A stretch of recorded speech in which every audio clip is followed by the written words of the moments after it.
is not for us to hear. Also, we will not entertain any negative comments or adverse comments about anybody participating in these proceedings, whether it's the applicant, agent, neighbor, agency representative, whomever. We will not tolerate any disrespectful behavior.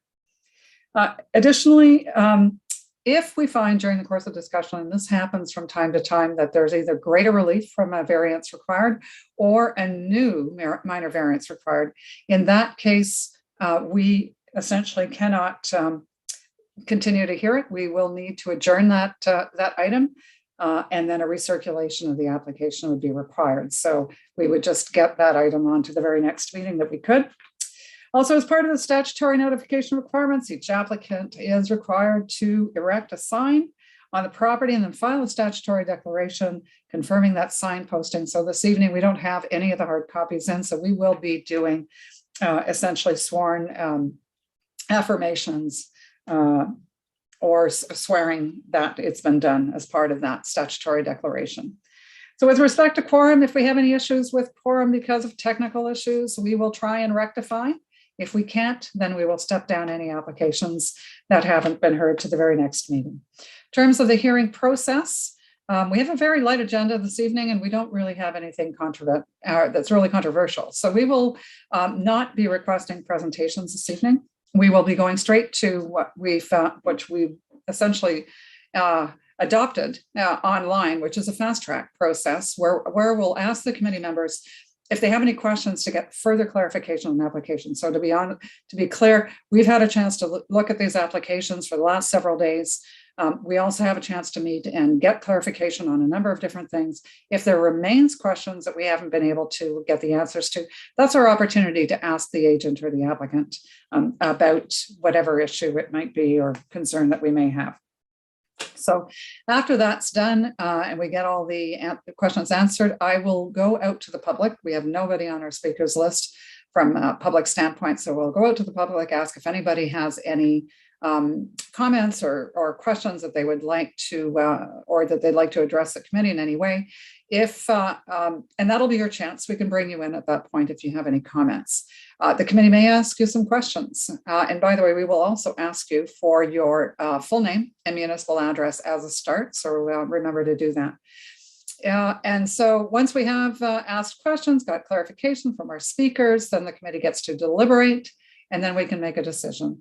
And there's a decision, obviously, that either we grant, we deny, we can adjourn if we find that we need more time with an application, or we can reserve, which I don't think is going to happen this evening, but that typically happens when there is a lot of new information that is provided to the committee as part of the hearing process. And in those cases, what we do is we decide on the application, we adjourn the full meeting, reconvene, then deliberate further, and then make a decision before we complete our responsibilities for the evening. So with that, once a decision is made, that decision is issued within 10 days of the hearing. It's a formal written decision. It outlines the panel's reasonings on the matter. And then once that's done, anyone who is in receipt of that decision or is interested can appeal the committee's decision within 20 days to the Ontario Land Tribunal. So for tonight, first item of business, and I think we only really have one, that is declarations of conflict of interest. Anyone? Either tonight's hearing agenda or any other panels. All right, so for the record, there are no conflicts of interest. Confirmation of minutes, we're going to wait till we have the amendment on that, on the meeting, the March 2nd, and hopefully we'll have the March 19th as well at that point. March 16th, pardon me. So, and then with that, there's no adjournment request. So we're going to go straight to our very first application, which is number 1. And with number 1, I'm looking for the agent, Mr. Raphael Romeral. And I know he's here. I saw his name.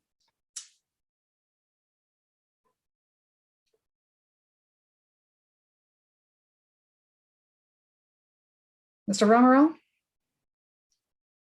Sorry. Hello, can you see me? Yes, hello. We can hear you. We can't see you, but we can hear. Oh, now we Okay, can. there we go. Okay. Sorry, it Perfect. just like prompted me back into the room, but I'm here. Okay, that's perfect. I need to read to you. Do you solemnly swear or affirm that the notice provided to you as part of the application process and by the committee was posted first at the property to which the application applies, that it was there for the prescribed number of days prior to the hearing, and that it was at all times clearly visible and legible? Do you either swear or affirm that to be true? I affirm that to be true. Perfect. With that, we have one tiny little housekeeping amendment to your notice. So what we're going to do to the zoning description is it's arterial Main Street. We're going to add subzone 10, bracket AM 10, unbracket. Are you okay with that? Yes, through the chair, what was the reasoning for the change here? My understanding is that it's a more accurate description of your zoning. Okay, yes, I am okay with that. All right. With that, then I'm opening it up to questions from the committee. Yes, Ms. Willis.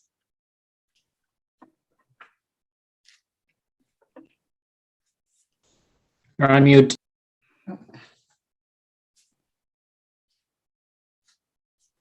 I was at my most eloquent.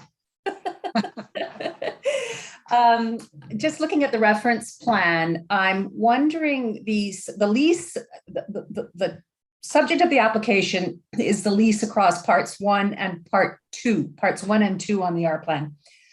Why are 1 and 2 not connected? Through the chair, the lease document that was provided to us showed that the drive-through lane and the part 1, I believe, is all that is part of that agreement. But how does one get from part 2 to part 1? It's just part of the drive-through, correct? Yes. So So how there does is. it work? So it is through the agreement in the lease that that access is provided to part 2. But it does not provide them exclusivity as per the lease agreement. So maybe that's what it is. the Oh, gap sorry. between the gap between parts 1 and 2 is a common area for other tenants so it's not part of a 21-year lease. That is correct. Okay, thank you. Okay, thank you. Any other questions from the committee? All right, I'm going to go out to the public. Is there anyone in the audience that would like to speak either for or against this application? Now's your chance. All right, I'm not seeing anybody come forward. So members of the panel, all those in favor? All right, for the record, the application is unanimously granted. Thank you, Mr. Romero. Through the chair, just a quick question. Will conditions be provided to me? Because I've yet to see. No, there's no conditions. There's no conditions applied. No, there are okay. Okay. Thank you. All right. Okay. Thank you very much. Bye now. Bye. All right. Applications 2 and 3 for consent and minor variance on 259 Garneau Street. Looking for Ms. McQuaig. Hello, I'm not Ms. McQuaig. I am a junior planner at Q9, which is Ms. McQuaig's firm, and I'll be speaking to the application and answering any questions. All right, excellent. I need to read something to you and I need a response. Do you solemnly swear or affirm that the notice provided to you as part of the application process and by the committee was posted at the property to which the application applies, that it was there for the prescribed number of days prior to the hearing, and that it was clearly visible and legible for the entirety of that time? Do you either swear or affirm that to be true? Yes, I swear. All right, perfect. With that, I don't see any changes required to either the application for consent on the notice or for minor variance. So no presentation required at this point. Questions from the committee? Mr. Hindle. Yeah, I just had a question for staff as to what the purpose of the noise clause in this case, the noise condition is. It seems a little bit strange to me in this specific iteration. Ms. Bauer? Ms. Bauer? Thank you for that question. I would like to defer that to Ms. Ramirez if she's able to speak to that.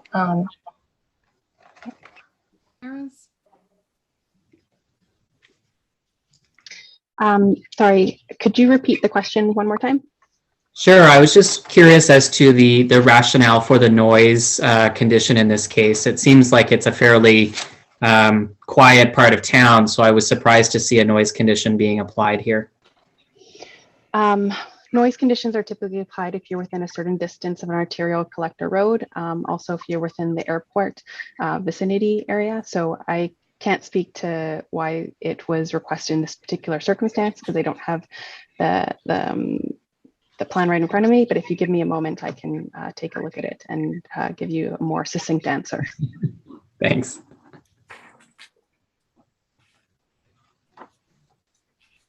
That was my only question, so I can open it up to others in the interim. All right, Mr. White, go ahead, please. Thank you, Madam Chair. Just a question on the provision on the application with respect to the encroachment of the balcony. I noticed that section 65 of the bylaw permitted obstructions deals with in the I think it's 1.2 meter encroachment that we're dealing with here. It applies only to lots that are between 23.5 and 30.5 meters in lot depth. Now, this may well conform with that, but I'm just wondering, it's fairly, one lot line I think is 25 meters, 25.3 meters. And the other side lot line is 36 meters, which makes me think that this is pretty close to the going over that 30.5 meter maximum. Am I wrong there, or does it in fact fall within that lot width, and therefore the 1.2 meter encroachment requirement applies as opposed to the 2 meter encroachment permitted for anything over that 30.5 meter lot depth? All right, so let's just, okay. Oh, sorry, go ahead. Just give me a minute, Mr. Sir. Ms. Ramirez, is your hand up because you're answering the first question or because you wanted to answer this one? All right, I'm going to go to Mr. Sir and we'll come back to you in a minute. Okay. Yeah, through you, Madam Chair. So basically, the way that works is there's only the 1.2 meter only applies to the retained parcel. So the lot depth of the retained parcel, let's see if I have here. So the lot depth of the retained parcel would be 28.09 meters, which would fall under that under the bylaw requirement, and would therefore 1.2 meters is the maximum balcony. On the severed parcel, the lot depth is higher than the bylaw requirement, so it would be 2 meters, and it wouldn't be 1.2 meters. And in that case, the provided balcony complies with the bylaw. So it's just on one part where that would actually apply. So it's just the one balcony that has the issue with respect to the encroachment. Yeah, and it's just to provide an even sort of balcony for both dwellings. That's great. Thank you. Yeah. All right, thank you. Ms. Ramirez? Back to Mr. Handel's question. Thank you, Madam Chair. Beechwood Avenue is an arterial road and the property is within 100 meters of Beechwood Avenue, so that's why the noise condition has been applied. Okay, any further questions? Okay, thanks. Further questions from the committee? All right.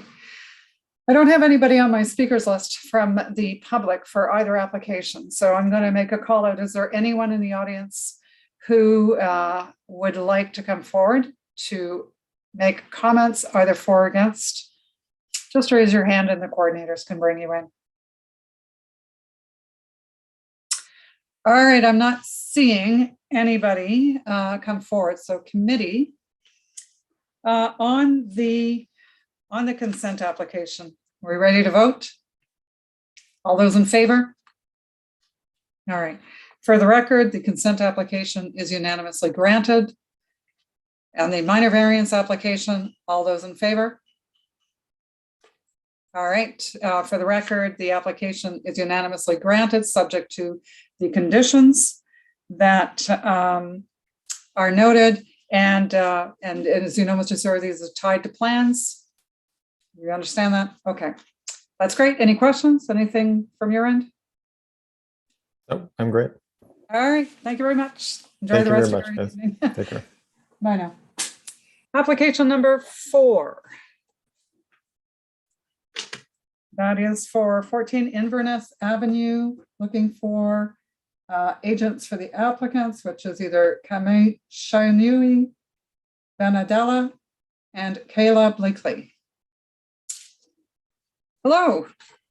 Good evening. I hope I didn't do too bad a job with your name. That's all. I can Not say. too bad. I've definitely heard worse. Okay, all right, thank you. Need to read to you as well. Do you solemnly swear or affirm that the notice provided to you by the committee as part of the application process was posted at the property to which the application applies, that it was there for the prescribed number of days prior to the hearing, and that it was clearly visible and legible for the entirety of that time? Do you either swear or affirm that to be true? I do affirm, yes. Perfect. No housekeeping changes to your notice. So with that, no presentation requirement, opening it up to questions from the committee. Mr. White, go ahead, please. Thank you, Madam Chair. Just a question with respect to the recommended conditions in the report that I've got, number 2 and number 3. One is with requirement for a grading and drainage plan, and the other is for a tree planting plan.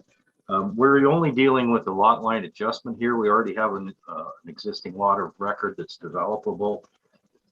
The applicant could obtain a building permit on that lot. I see no real reason why grading and drainage plan cannot be deferred to the issuance of the building permit process. And similarly with respect to tree planting, we're not really changing anything physical as far as the property goes with this lot line adjustment. That will happen at the building permit stage, and consequently, I don't feel that we should be requiring conditions number 2 and 3 that are recommended in that report. All right, on condition number 2, a panel member is those in favor of deletion. All right, so we are going to be deleting condition number 2. And on number 3, on the tree planting plan, Ms. Young, I just want to get some clarification from you. Given that this is a lot line adjustment, why is it that we're asking for a tree planting plan on this? Thanks for the question. I'm looking at this like a severance. So basically, anytime we have a severance, we have been asking for trees to be planted, even where there are no trees on the lot and there are no building plans. We have been asking for trees to be planted in order to meet the 40% canopy cover target. So that's why it was applied here. All right, and my understanding is that you're willing to actually have that added as additional comments rather than a condition in any event, right? Generally, it's applied as a condition. Okay. Yeah. Madam Chair, Yes, Mr. White, go ahead. I wonder, can I ask, is there any reason why this requirement cannot be applied to a building permit situation, building permit application process? Yes, we have no way of tying it to a building permit application. In a situation like this where there would be no trees impacted and no tree permits required, then we have no ability to tie tree planting to anything. And Mr. White, a lot line adjustment may not lead to any development at all necessarily, so. Pardon, sorry, Madam Chair, I missed that first part of your. So the building permit, it may not, because it's a lot line adjustment, there may not be a building permit for anything, right? So I'm trying to figure out how, even if it was, then like when would the building permit be? I guess they're looking at doing a new house on that at the back of the property at some point, but. Madam Chair, I would suggest that the future building permit would be applying to the existing lot of record that fronts onto Goodwin Avenue Goodwin Yeah. Avenue West. I think it's 3B Goodwin. It's I see already what you're saying. a Yeah. lot that's developable under the Okay, zoning bylaw. I do see what you're saying. Ms. Blakely, go ahead. Yes, thank you, Madam Chair. I just wanted to add to this discussion and that we would reiterate Councillor or Committee Member White's comments, and just to speak on the matter of the tree planting. We did reach out to the city earlier just on that note, and I understand that the requirement for new tree plantings is to support the new official plans, their policies for urban tree canopy, but we don't believe that it was the intent of those policies to require new tree plantings where there's no lot creation or any form of development that would be defined under the official plan. So we would, I guess, also be requesting the removal of that condition, particularly as it was demonstrated there's no impact on existing or protected trees and no removal is required. Yeah, but I think what I'm understanding at this point is because the lot line adjustment will create a lot that will be buildable at that point, would it not? Madam Chair, the lot as it exists today is a buildable lot. It's complying with the current zoning that would permit a single. Our clients recently purchased that property, and we're looking to add a bit of depth to it to have more rear yard amenity space. But it is an existing lot that's developable with a single as it exists today. Oh, even without I see what you're saying, even without the additional, okay. All right, fair enough. Okay, so I guess I'm looking for a vote on condition number 3. All those in favor of deletion? All right, okay. Ms. Margaret, you just tilted it the other way. So I guess based on that, we are going to be deleting condition number 3. Okay. Any more questions, discussion required before we go to the public? All right, nobody on my speakers list for this item. Is there anyone in the audience who'd like to speak either for or against this application? Or lot line adjustment? All right, not seeing any. So based on that, committee members, I think we're ready to vote. All those in favor, subject to the amended conditions, all in favor? All right, so for the record, the application is granted by the committee. Any further questions from either speaker? Nope. Nope, thank you very much, Madam Chair. All right, thank you. Enjoy the rest of your evening. Have a good evening. Thank you. Okay, I'm going to jump to number 6, which is for 2730 Fenton Road. Looking for the agent, Ms. Alchawa.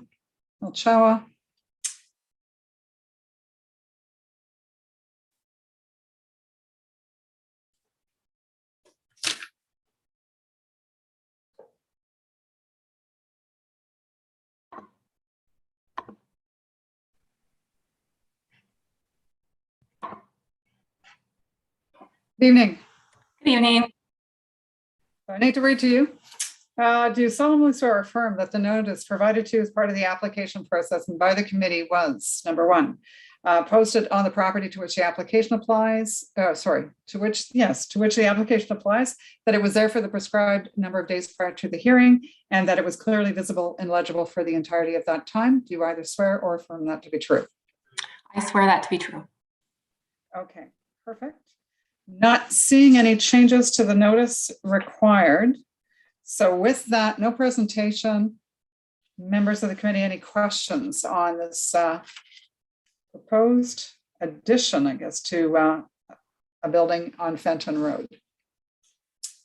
Not seeing any questions. Okay, I think it's pretty straightforward. So with that, then, nobody on my speakers list. Is there anyone in the audience who would like to speak either for or against this application for minor variance? Not seeing anybody come forward. So with that then, members of the committee, all those in favor?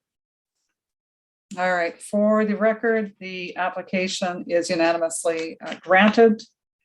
Any questions from you, Ms. Alchawa? None, thank you very much. All right, perfect. Thank you very much. Okay, final application.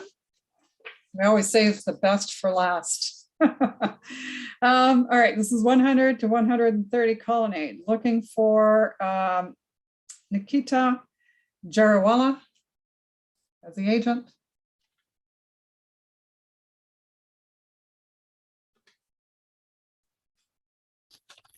Ms. Bellinger, are you going to be speaking to this item? Yes, I am ready to speak to it. Thank you, Madam Chair. All right, so who's taking the lead though on this? Is it Ms. Jariwala or yourself? No, I'll take the lead. All right, with that, need to read something to them. Do you solemnly swear or affirm that the notice provided to you as part of the application process and by the committee was posted at the property to which the application applies, that it was there for the prescribed number of days prior to the hearing, and that it was clearly visible and legible for the entirety of that time? Do you either swear or affirm that to be true? I affirm that to be true. Perfect. We have a number of housekeeping items on the notice that we need to read into the record. So on B00521 for 100 Colonnade North, we will be in the list of connections to water, storm sewer. We are striking sanitary sewers, but retaining hydro and gas services in the private road. Do you confirm that? Yes, I confirm that. All right. On the second one for 124 Colonnade Road, we are striking parcel C, 140 Colonnade Road South, and parcel E, 100 Colonnade Road North. Are you in agreement? Just a minute. Yes. All right. On the next one, it is proposed to create an easement over part 13. We're adding the words and part 46 on plan 5R 1097. Yes. Okay. All right, and the last one, 130 Colonnade Road. Again, we're doing the same as we did before, except for this time we're striking for connection to water, strike out storm sewers, and sanitary sewers are striking out. We're striking those out with hydro and gas services in the private yard. Is that correct? That's correct. Okay. I don't believe there's any other housekeeping items to do on that. So with that, no presentation required. We have had a close look at this application. Any questions from members of the committee? Mr. White, go ahead, please. Thank you, Madam Chair. There was some, I know there's some disagreement here with respect to the conditions that are being recommended by staff. And I think there's been some resolution of some of the issues, and perhaps we could get clarification on that. In addition, I noticed in the staff report that, and I believe in Ms. Bellinger's submission, latest letter dated April 20th, that's today, I guess, to us, that there's some question about the nature of the consent that was granted. I think it was in 1986 by the former City of Nepean Committee of Adjustment. Some discussion that possibility that consent was for which basically parcelized off the original lot. That consent was based upon or intended to accommodate mortgage financing only.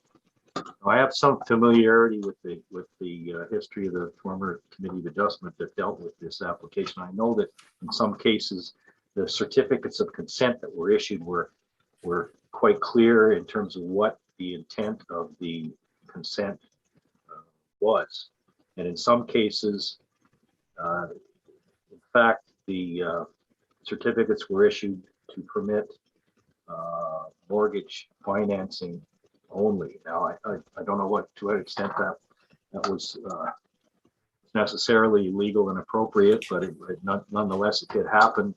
And I'm wondering if that's what we are dealing with in this case, if the original certificate of consent was very specific, or did it actually just simply permit conveyance in fee simple, as well as mortgaging, et cetera, et cetera. No, the certificate of consent was not specifically limited to financing. The city, I believe, formed that impression by digging back through application documents, but the consent was not so limited. And so it meets the rule of once consent, always a consent, and does not contain the limiting language that you refer to and that's required in order to limit it. I'm just looking for some rationale, if there was any, that these easements were not granted at the time of that original consent. Yeah, we've searched for a rationale. My thinking on it is it was a very early example in Ottawa planning history of a mixed development on shared private services, where you were going to have internal shared private roads with a narrower width, and typically the services would go in the road, and the easements would be created at that time. Whether they actually end up there at the end of the day when development's undertaken is another matter, but the easements would typically be created at that time. And in my view, they were missed here. And I think a lender would agree that they would be necessary as well. So I don't buy that the financing only argument was why we had no easements. In my view, it was just early pioneering of this kind of development, which today is commonplace. I suspect that the city at the time, the Nepean at the time, was fairly comfortable with the master site plan agreement that it had registered on title in terms of dealing with these development issues and servicing issues, and that I suspect that's what happened back at that point in time. Thank you. I think that answers my question. Thank you. All right. Any other questions, Ms. Willis? I would actually benefit by a little bit of a presentation from Ms. Bellinger about her objections to the conditions. I'm a bit confused about some aspects of that, and I'm just wondering if you could review that for us. Sure.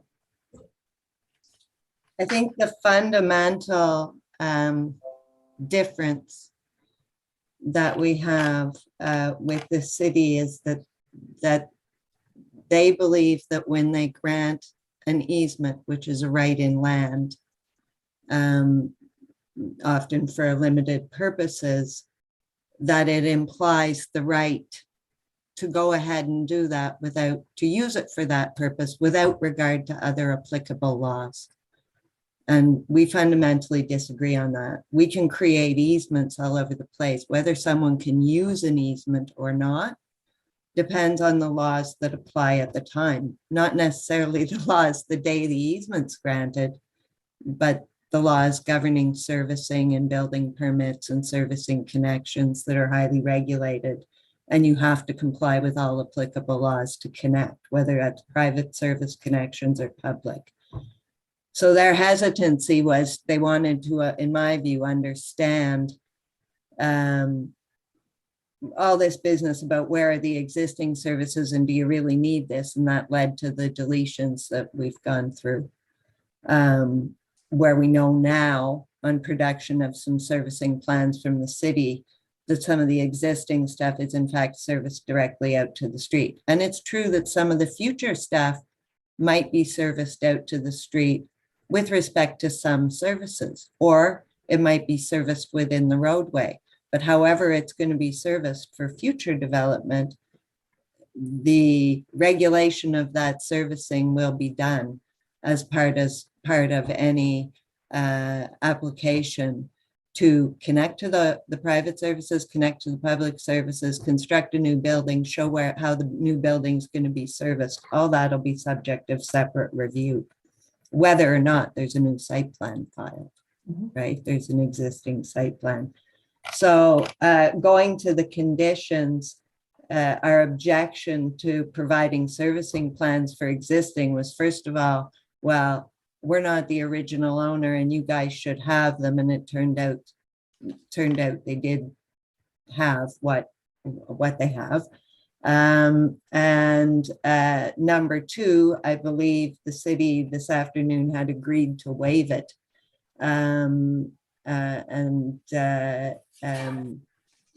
Again, along the same thing, where is the existing servicing and is there any building interfering with it? They were able to satisfy themselves that condition 2 is not an issue and can come out. And condition 3, we spoke actually at some length in the first hearing prior to adjournment about this MOE or MOECP requirement that applies when you're going to have servicing over an adjacent property, in this case, the shared private road. And if you were going to connect to water, well, since Walkerton, you'd need a certificate of approval to be serviced across another property.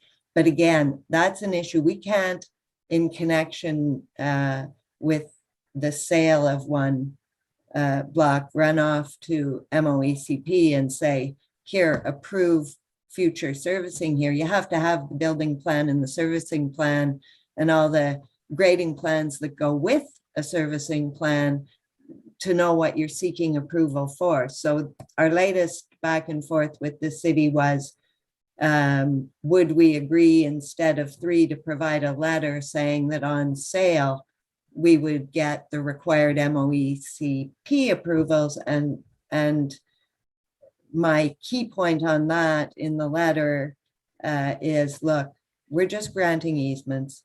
It's not a development application. We're not doing any development connecting to anything. We're creating some easements, and you don't, every time someone asks for a severance, even the creation of a new lot, condition them to comply with all applicable laws going forward with whatever they do on the property, right? And so we view this condition number 3 and the alternative of providing a letter to say we'd comply in connection with any future sale of any of the parcels. We sort of look at it as, you're asking us to agree to a condition that we will comply going forward with all applicable laws. Of course we will. You can't develop anything without complying with all applicable laws. So why the committee would be asked to be imposing those sorts of things is to me inappropriate. I don't think we could, in connection with a sale, go off to MOECP and we're selling to someone for future development and we've got to deal with this now. I don't think for the future servicing we can. Nor would we be able to do it likely, we'd have to run off, make plans, get them in to MOECP before we come back to perfect our easements with the consent. So it's backwards. Mhm. All right, I see that Ms. Ramirez has her hand up, so I suspect. Oh, did you want, I think she's. I just wanted to pursue this a little bit more. I understand your concern with condition 2 is, I think it's been agreed that you're okay with, city's okay with deleting condition 2. Condition 3, I understand as well. You can't go for an ECA before you have any development proposal, nor should you have to go back to try to get an ECA for something that's already built and in the ground, and you can't do anything about it anyway. So I totally understand that.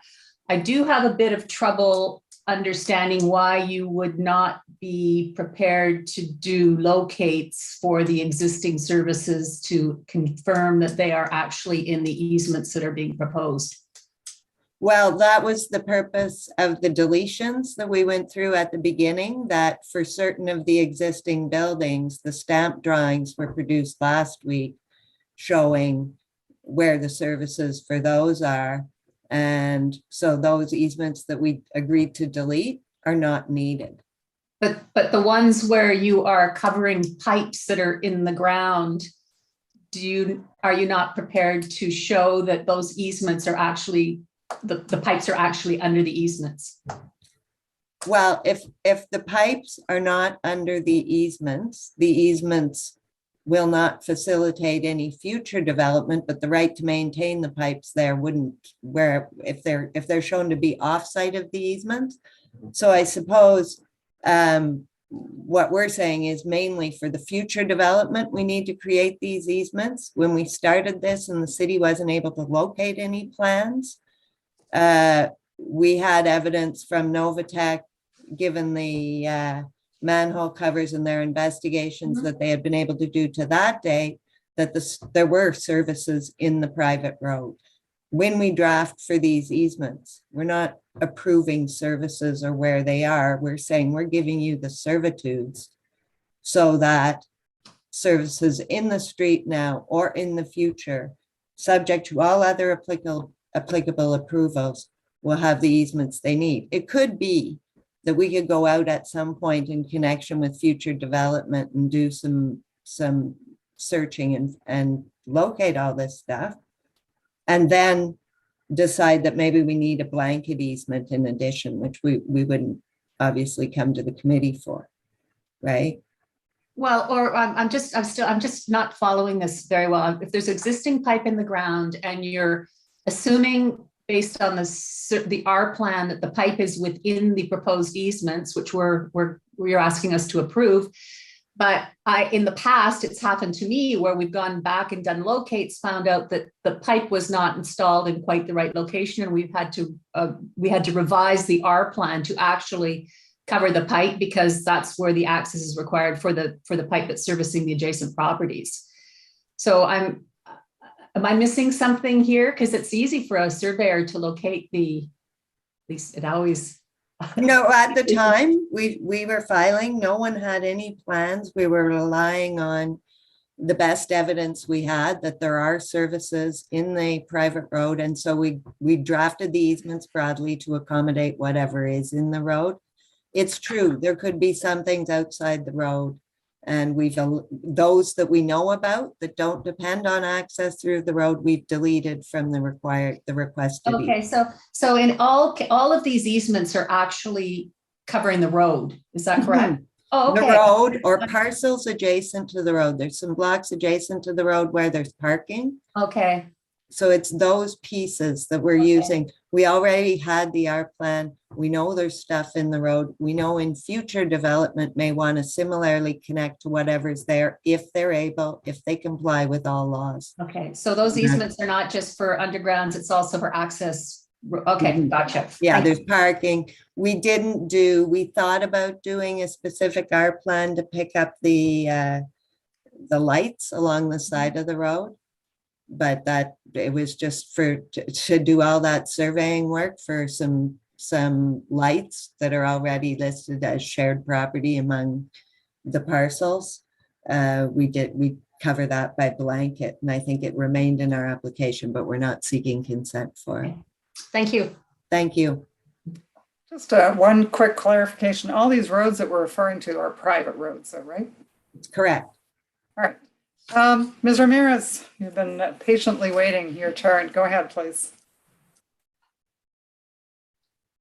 Thank you, Madam Chair. I've spent some time going back with engineering staff and weighing in with legal staff regarding this matter. I'm not satisfied that right now, as is worded based on the information that we have, we've captured everything. I did send something to committee staff this afternoon saying that in order for condition 1 to be eliminated, we need further changes to that 130 Colonnade Road South to capture that there's part of storm that wasn't captured by one of the previous easements. It referred to part 3 when, based on my review with engineering staff, it should be referred to part 29. And so I'm not satisfied that all the parts align with all the pipes that are in the ground. Regarding condition 2, we can go ahead and clear that. After some discussion with legal staff regarding condition 3, I came up with, I thought, what was a solution to getting rid of that, the condition that was in the report.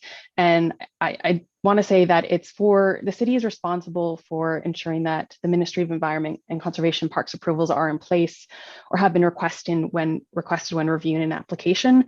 I did do some digging into this application. There is a 2000, an ECA dated 2000, which actually lines up.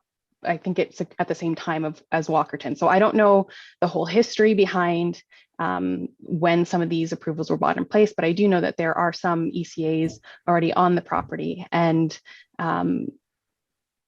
when we've modified the condition, it's just to make sure that the approvals are in place. So Ms. Ramirez, I guess my question is, I'm just trying to get what the value is of getting that. It almost sounds like it's, post-development in some ways that we're asking for these things. So what's the value of that? What does that give us? So it totally recognize that future development, those approvals can be taken at future site plans for 124 and 140 Colonnade Road South that are vacant. We don't need them right now, but if we're already asking for easements for existing services, and I don't see why we wouldn't take this opportunity that were missed initially. I don't see why we wouldn't also take this opportunity to let the applicant make sure that they have everything they need from the province. So Ms. Ramirez, will they not have to go through those hoops once they propose development? As I understand it, the development for that parcel will be in relation to that parcel. If 124 needs an easement from or something from 100, there is water that comes from 100 over 120, 130, I believe, and into 124. It's an opportunity to address the existing services as they are right now, not future ones. I don't know if that was concise or made sense. I think from the panel standpoint, we've been identifying that, once future development happens, there's an opportunity to rectify this at that particular point in time as well. And then it would at least, be more aligned with what it is that that's actually being proposed. So, okay, so there's a lot of hands up. So I'm going to go. I think I'm going to let the panel continue to ask questions, and that way we'll get everything out on the table, and then get that discussion. So I'm going to go to Mr. White, and then I'm going to go to Ms. Willis. Thank you, Madam Chair. I understand the concerns with respect to what's gone before, but quite frankly, in my view, that ship has sailed. There is an existing site plan agreement that was entered into with the former city of Nepean. It's still registered on title, and it's still binding on all successors in title. And I think there's things that can be dealt with under the provisions of that agreement. But I'd ask the question, and I think I already know the answer, but I'll ask it anyway. Is there any, in the granting of these easements, if we choose to grant these easements without the conditions that are under debate right at the moment, is there anything in doing that precludes the ability to require the meeting of applicable law for any development that takes place in the future? And I think the answer is no. There's nothing that precludes that. Yeah, no, I think Ms. Bellinger explained some of that a little bit earlier. Okay, Ms. Willis. Just a question for Ms. Ramirez on this ECA. I'm still really quite perplexed by this, in that the services are in the ground. Normally, if you're going for an ECA, it's based on a proposal. If you can't get the ECA, you either revise your plan or you don't do the development. So along the same line as what the chair was saying, what happens if they try to fulfill condition 3 and they can't? Does that mean, sorry, you don't get your easements? Do they have to go dig up services to bring them up to modern day standards when they're functioning fully today? Like, I just don't understand the benefit, value added in forcing the developer to go through this process retroactively. I would say that, sorry, Madam Chair, may I? Thank you. I would say that for an example, that stormwater ECA is already in existence. We just want to make sure that if ministry approval was required, then it's been applied and it's gone through. I don't have a full list of all these that covers off what ACAs may be required. It was difficult to review this based on historical plans, and I did my best to dig up the historical plans that we had in our archives. I sent some. It was difficult to find them in our archives, and then I sent some on April 1st, and I realized, or then I didn't realize until the 14th that, oh, I sent what I thought was a clear plan, but didn't show everything. And so I've really tried to dig up as much as I could to help the applicant, because typically we put the onus on the applicant to provide information to us to review, but we've really tried to help them with finding historical plans and digging through the archives to help identify where these services are. And like I said, there is already that ECA for stormwater that was done in 2000. So maybe there's no new ACAs that are required, but I don't know that right now. Okay, does that answer your question, Ms. Willis? Well, I'm still, I don't know what the impact would be if there's not an ECA for one of the services, and if it was today's development, one would be required. If the applicant cannot get that ECA for maybe some of the reasons that you just gave, that it's ancient history now, what's the impact of that? All that does is means that this application fails, which means that the easements don't go in place. So that's the impact. It doesn't do anything unless you have to go back and dig up services, which I don't think you're going to want to do. So I still don't really understand the benefit of putting them through this. Great, thank you. Any other questions from the committee on this? All right, so I just want to recap. And Ms. Bellinger, I got to tell you, I've been in back-to-back meetings all day, so I didn't get a chance to read your letter at all or any response to that letter. So I just want to make sure that I've got everything. All right, so there's 4 conditions. We're saying that we are deleting number 2. We are proposing to delete number 3. Number 4 stays in place, as does number 1. Is that correct? Who's we? No. Sorry, Ms. Bellinger, we have four conditions here. Yes. We've gone through. Number 1 that I have was the providing servicing plans showing existing water, sanitary, and storm services. Okay, and you can't do that We because do not agree what? to that. We agree to condition 4, which we agreed to in the previous hearing. Go back to number 1 for a minute.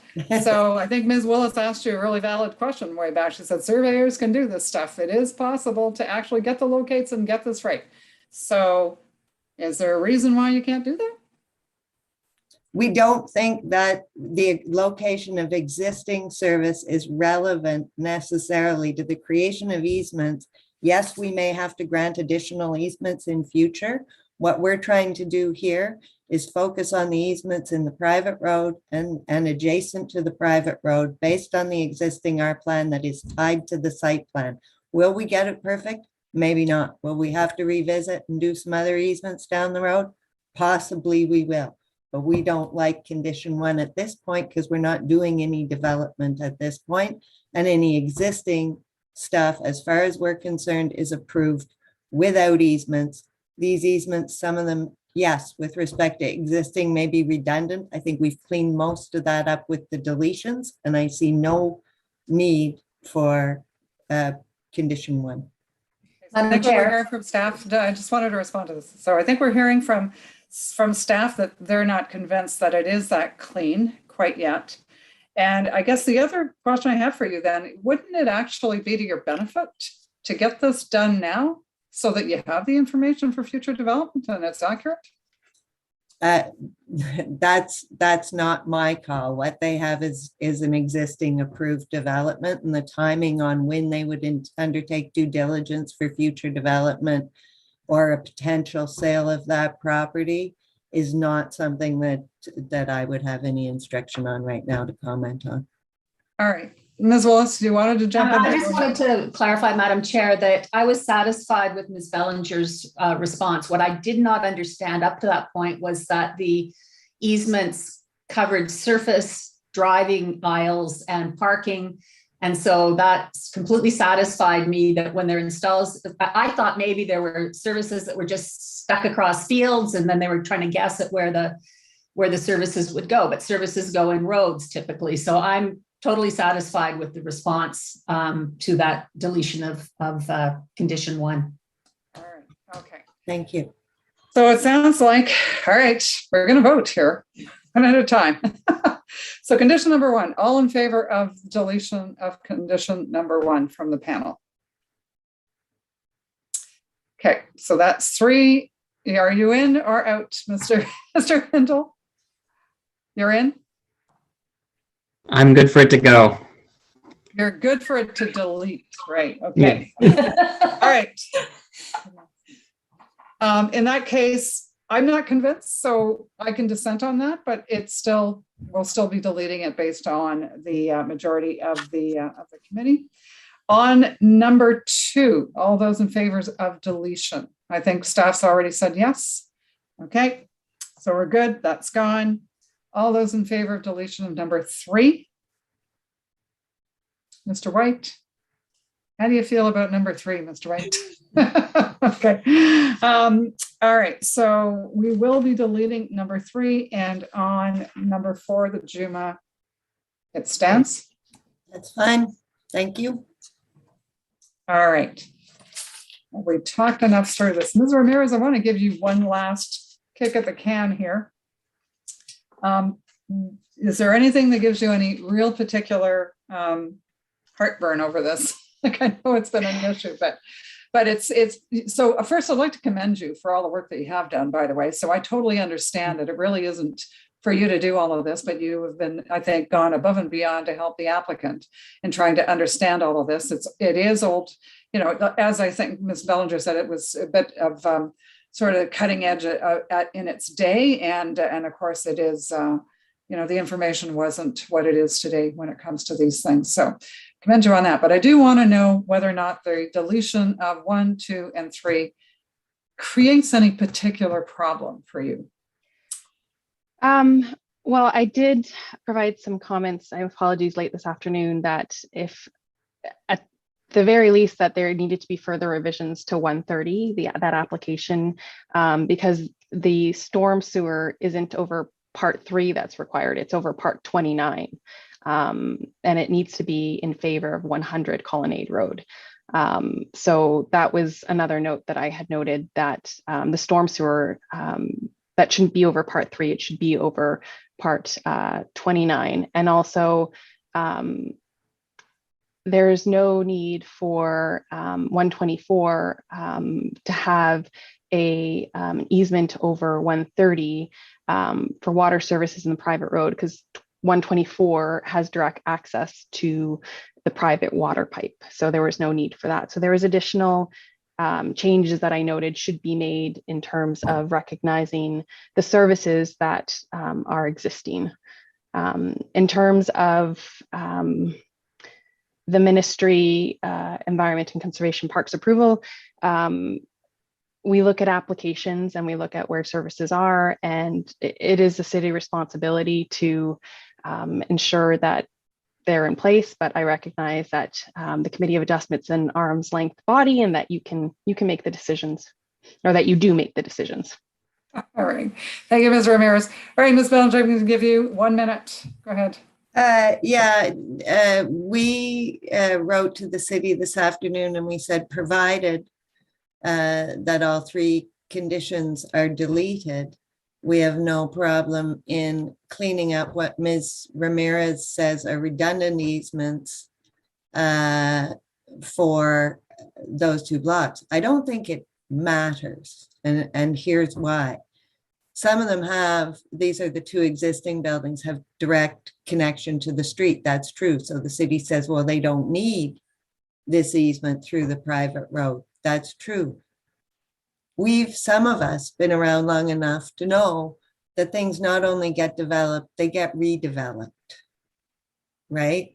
And so what we've done is said, look, future development should have easements and rights to service through the private road to the extent applicable laws permit them to do so, and it all makes sense. We'll do it all reciprocal. We'll give everybody the same rights over the parts of the road and the parking area. Will we end up with some who don't use it and some who don't need it and some it's redundant? Sure, we might. Will these existing properties, as Ms. Ramirez says, can we take some of the stuff out because it's not needed? Sure, we could. But I'm not sure how we do that this instant. I suppose. We're not doing it on the floor, that's for sure. Yeah.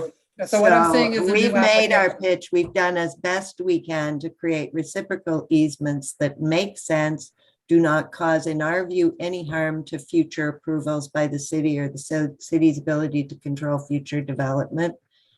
Does it make sense? Someday we go back and document what's where for existing, maybe. All right. Any further questions from the committee?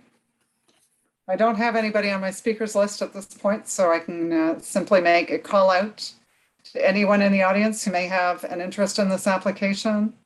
Now's your chance. All right, not seeing anybody come forward, so I think panel members are ready for a vote.